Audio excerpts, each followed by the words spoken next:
Hello there, folks! My name is Walt, and welcome back to Richard and Alice. Now then, last time, we found quite a scene here in our secure prison.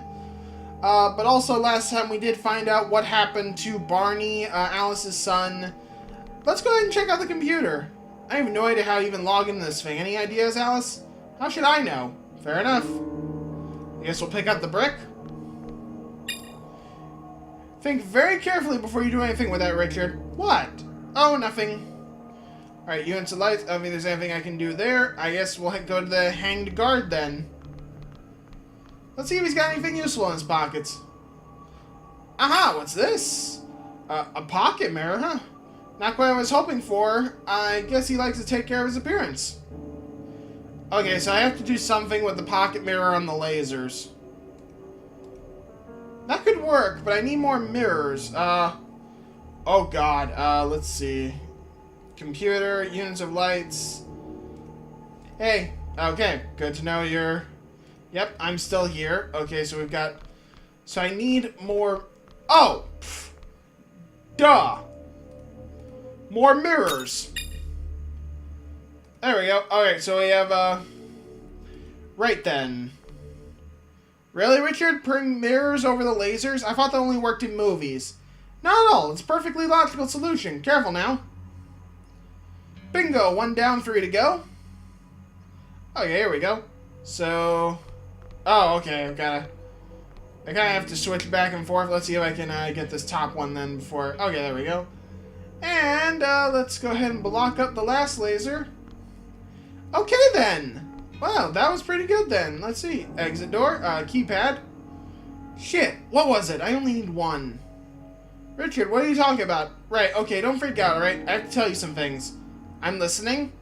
Okay, look, the place I mentioned before I put myself in here, I had a bit of a deal going down. Just something that would make life a teeny bit better for a lot of people, but it went slightly south. I gave myself up so I could lie low until this all blew over. There's some people outside working on it. Everything's fine, don't worry, but we have a man on the inside in this place. Are you shitting me? No, the plan always was if I need to get out, it wouldn't be too hard. A carelessly unlocked cell, a hack of the keypad, no one would be able to point the finger. The guy has been feeding us access codes for a while. Why? We did deals with this place too. We're actually not far from the storage bunker. It just makes things easier if we could slip in and out unnoticed. He'd radio through the code sometimes, we'd come and trade supplies, so naturally when I have the opportunity to turn myself in, it was a relief to know there was a friendly face waiting for me in case I did need to get out in a hurry. Wait, so the entire time you've been here of your own volition? Well, mostly, yeah, I mean, sure, I wanted to face up to what I'd done, but it's a safe place too, you know what they say, the safest in the world. What the hell is this deal you're talking about then? It's not important, really. I'll explain properly when we're out. Just supplies and things. Trading. I mean, Christ, it's not like the government bothers anymore, is there? Okay, fine. Punch in the code and we'll get out of here. So, here's the thing. There's a security exploit in this particular lock system. The way it caches the memory, it's possible to make it so that any previous access codes work. It's pretty simple. Okay, so do it.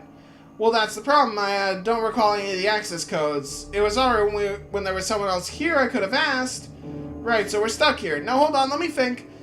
They're only 8 digits long. I must be able to remember one of them. Think, Richard, think. Richard? Yes? Give me the photo.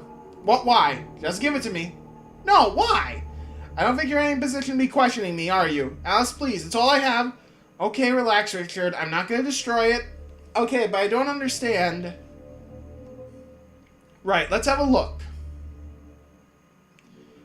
13182220. Alice? Oh, shut up and unlock the door, Richard. I'm sick of this place. Alice, how long? Just fucking do it. Wait, how did she know that? That's a pretty remarkable talent you got there. We're free. We're in the snow. So what now? We should probably talk. We've done a lot of talking, don't you think? Maybe too much. I don't want to talk right now. I think we should. I know. Alice, you don't seem okay. I mean, I understand, but come on, we're out.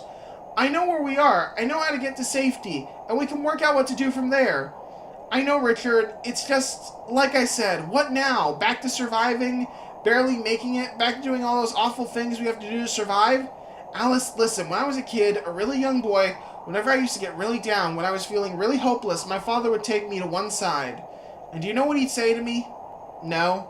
He'd say, Richard, Brussels sprouts survive through the winter. Tomatoes turn to juice. Are you a tomato or... Daddy, I'm a... What, not even a smile? Well, can't win them all, I guess. Let's just go, then. How did he know? You must think I'm a terrible person.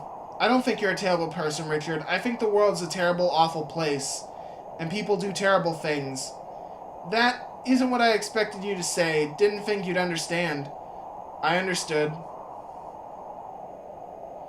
It's crazy, isn't it? How two lives can collide like snowflakes, falling in the wind, chance encounters, fate or coincidence. I don't believe in fate at all, you know that. Neither do I.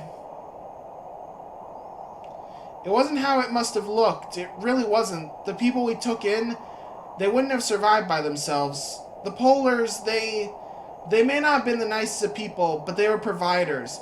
They gave us clothes, food, shelter. It could have been worse, a lot worse. And by dealing with them, by trading with them, hell, we helped whole lot more than we could have done otherwise.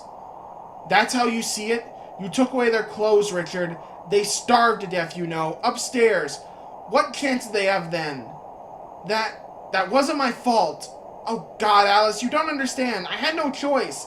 It wasn't long after that, after the day in the church. I got tired of running, turned myself in. I wanted to make up for what Jake and Caleb had done. And in the process, get clothes, food, shelter, imprisonment, safety. Sounds familiar. Don't try to paint this as self-sacrifice, Richard. You were hiding from the mess you caused. You don't understand if you say so. It was for Sarah and Josh. The Polars, they made sure my family would be taken care of, like, properly. None of those forage medicines, none of those scraps of food. They helped us get them into the zone. Christ, we could have all gotten to the zones. This one girl, Lucy, she was our ticket. Caleb and Jake, they fucked things up for a lot of us when they killed her. Did Josh know? Did she know what you'd done for Sarah? No, she suspected. Sarah had some things after the guys did what they did. This guy showed up. This fucking guy. He was looking for Lucy. Before we got to him, he saw Sarah and he told her what we were. He told my little girl her father was a monster. It was over then. They took what I provided and left. I deserved it. I know I deserved it. None of us deserve any of this. No, that's right. You don't deserve this. Barney didn't deserve this. Barney, Richard, when you say you got to him, I tried to talk to him, tried to explain. Lucy would have been safe if he'd only listened. The Polars aren't bad people, Alice. They're just men and women like you and me doing what they have to do in order to survive. The whole world is chaos. I wonder about that sometimes. Everything's so chaotic, but we were brought together, our lives intertwined, and we were given a second chance. Is that why you brought me here, Richard, for a second chance? So what? You'll keep me safe?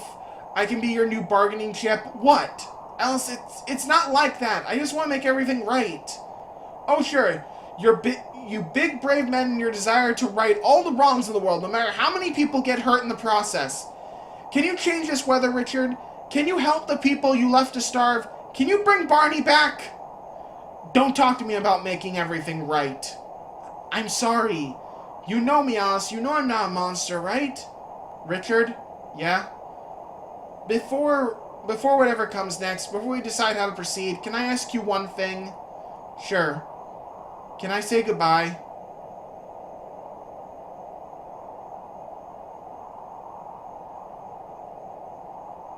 I still have no idea who's really buried here. It was I don't want to know. I'm sorry. In the end, it didn't really change anything. Does it really matter where you're rotting? The earth will swallow you no matter where you are. Alice. Hello, sweetheart. I know Mommy hasn't been here to visit in a long time, and I'm sorry. I hope you're okay now, Barney. I hope you're warm and not sick, and that you're playing with Daddy. I hope the sun's shining, and the snow's all melted, and you're looking down and... I know you're having lots of wonderful adventures with Daddy, and I hope that you know that. I love you, Barney. I love you so, so much. I will always love you, and I hope you've forgiven me. Mommy will come back and see you soon, Barney. I promise. What the? I buried it here, Richard, with my son. In your daughter's keepsake box. How's that for irony? It's not loaded. Oh, it's Oh, crap! What have I done? Alice, you said you understood me. You understood why I did what I did. And I do. I understand just fine. I killed my own son, Richard, rather than watching him suffer. I understand all too well the lengths people will go to. So why? Why this? You and I are very different, Richard. Understanding you doesn't change that. They'll hear the gunshot, even from this distance. They'll come for you. I'm good at running away. Always have been. Alice, you don't have to do this. We can come up with a plan. Maybe you and I could... A plan? Okay, I'm listening. The Polars. They won't just help us without some kind of payment. But what if... I told you about my storehouse, right? Yorkie should be there. We could meet up with him, get some of the supplies, go to the Polars. I see. Then you and I could get away from here together. Yeah, just us. Meet up with Sarah and Josh. There's someplace safe. We'll just need...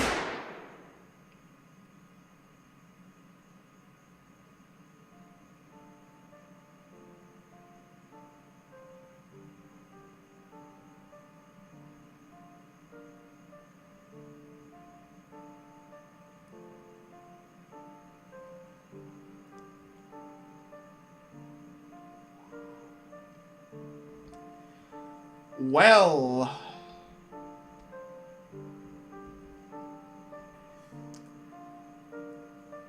So if you get the bullet, that's what happens.